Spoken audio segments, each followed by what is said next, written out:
Hey everyone, me Kevin here. I got my Zerker helmet on for this one. We are at the end of the 48-hour clock. Stimulus negotiations should have reached a decision at this point, and I'm going to provide an update for you with exactly what's going on. Quick mention, the Washington Post just wrote a scathing article on Mitch McConnell, saying that Mitch McConnell is telling the president not to negotiate a stimulus package before the election because that could delay the Supreme Court confirmation process in the Senate.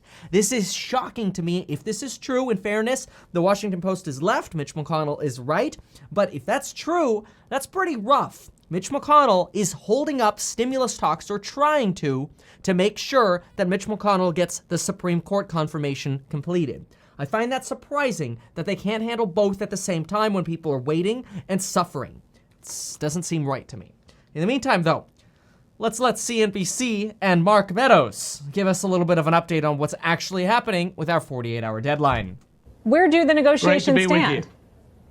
Well, I just got off the phone with Secretary Mnuchin. As you know, he had about a 45-minute phone call with Speaker Pelosi, and as they were working together, we've made good progress, and even further progress today.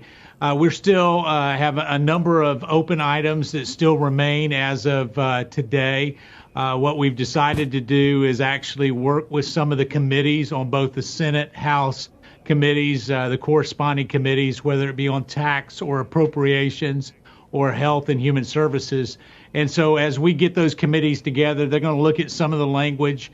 But I want to stress we're not just down to a difference of language and a few dollars. We still have a ways to go, but I would say that the conversation.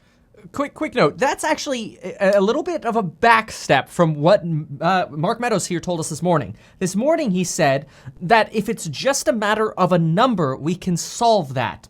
So hold that thought. He's going to give us a little bit more clarity on this, but this is not well placed what he's saying here. I believe this is a negotiating tactic. I think he's trying to use this sort of to arm wrestle with Democrats a little bit through the media. But stay tuned. We're going to get more information on this because this being billions of dollars apart thing, hundreds of billions apart, that's not actually what's happening here. In fact, and we'll get more detail on that in just a moment. In fact, one of the better things that he did mention, which let's just be clear here, they've made progress, but this whole 48-hour deadline thing, they're kicking the can down the road again. Okay, let's just put it in a short perspective there. They're kicking the can down the road to tomorrow again. We expected this. This is Congress. What else is new? But what he did mention that's very interesting is he says that the committees between the House and Senate, which committees are made up of individual members in the House and Senate, right? So representatives and senators are actually coming together now and exchanging legislative text. That is actually much further along than where we have been historically, because in the past, we've just had Mnuchin and Pelosi talking. Everybody else in the representatives and the Senate, the senators, they haven't been talking. Now they're actually talking about text and they're getting involved. Even though that sounds like a minor step, that is a very, very important legislative process. We need the committees working on the text and legislation. This is good so far. They were productive enough to continue to have discussions tomorrow, which the Speaker and the Secretary plan to do exactly that tomorrow afternoon.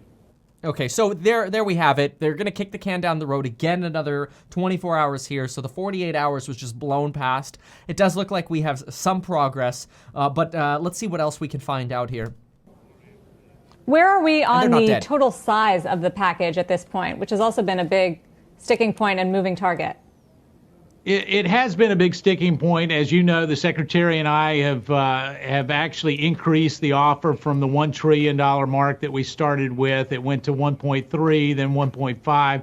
It currently sits at about 1.88. Speaker Pelosi continues to stay at her $2.2 trillion mark, or 2.4, depending on what she puts in the package. So there's still several $100 billion apart between the two parties. State and local spending is still an issue that remains largely unchanged and still with a long ways to go.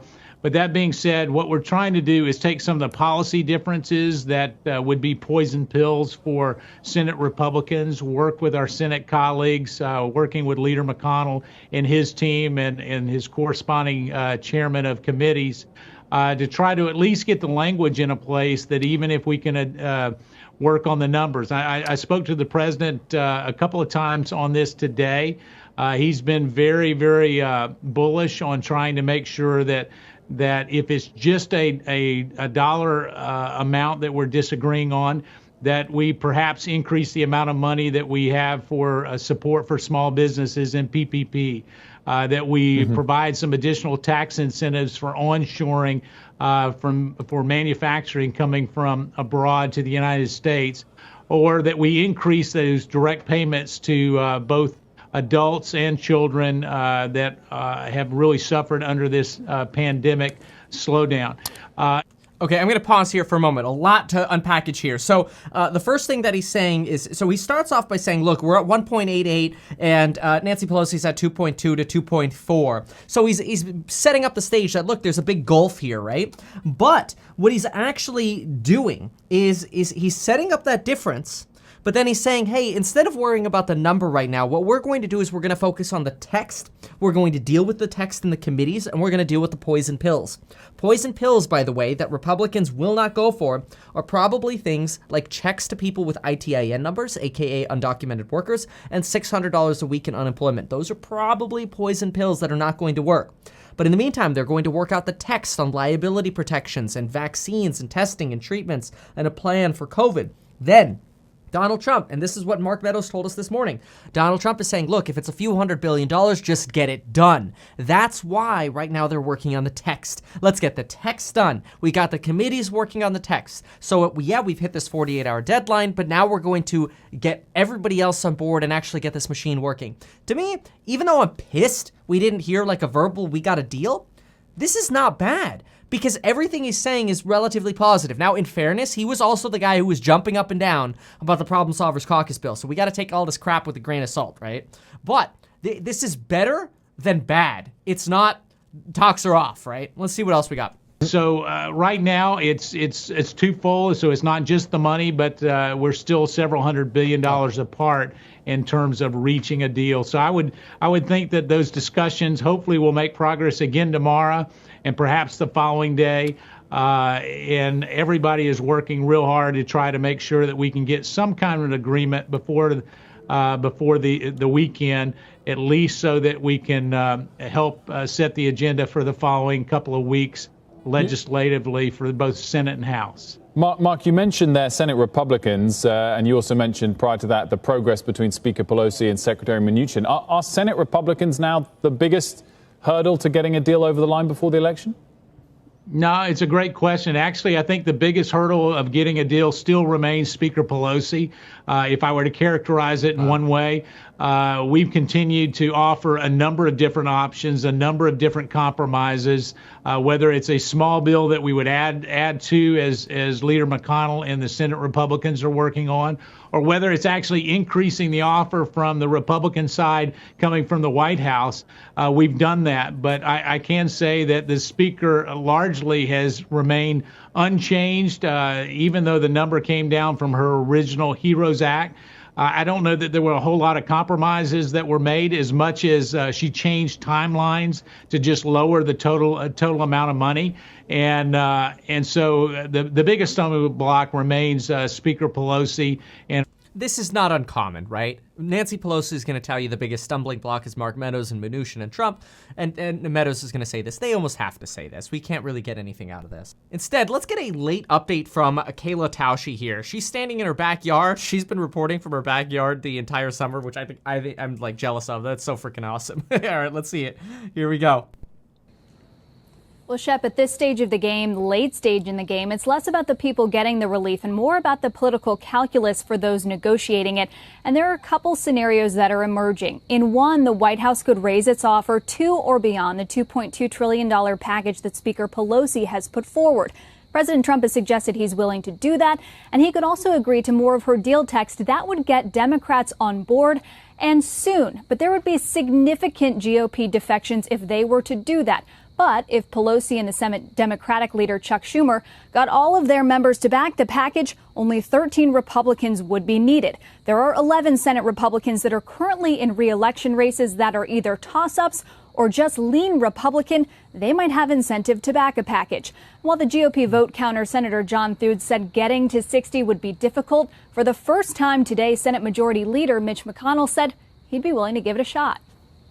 This is so ironic. It's almost like Mitch McConnell is talking out of both sides of his mouth. It's like, oh yeah, if the bill comes our way, sure, yeah, we'll vote on it. That's what he's saying publicly. Meanwhile, what's the Washington Post reporting? That reporters within the White House hear Mitch McConnell's going, yeah, I think it'd be better if we do it after the election because otherwise it might slow down the confirmation hearings.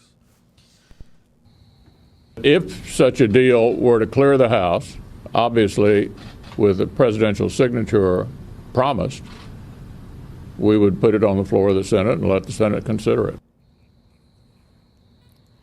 But in another scenario, privately, McConnell has advised the White House to pump the brakes on talks, avoid splitting the Republican Party during a Supreme Court battle, and avoid folding for a package that has ballooned from what they proposed back in July.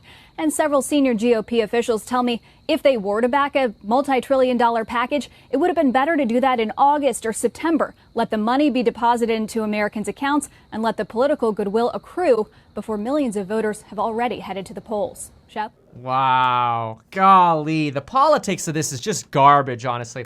That was my first time watching that clip there, and I'm actually really happy that CNBC included the section that Mitch McConnell privately is like, oh, let's not do it. Very interesting extra comment she had there, though, that, you know, if we were going to do a big bill, we should have done it a few months ago. Well, A, ya think? And two, well, I guess B, terrible. Just terrible. It's like, well, if we're going to do a big package, now we're not getting any of the political benefit of it. Really, folks? Come on, get it together. Just absolutely disgusting, some of this. You know, all I could say now is make sure to get your life insurance, get your 2 free stocks with Webull. Go to the links down below. It takes you 5 minutes. You can check out the courses as well. They're amazing. You'll love them. Use that coupon code. Email me if you want a bundle. And folks, we'll see you in the next video.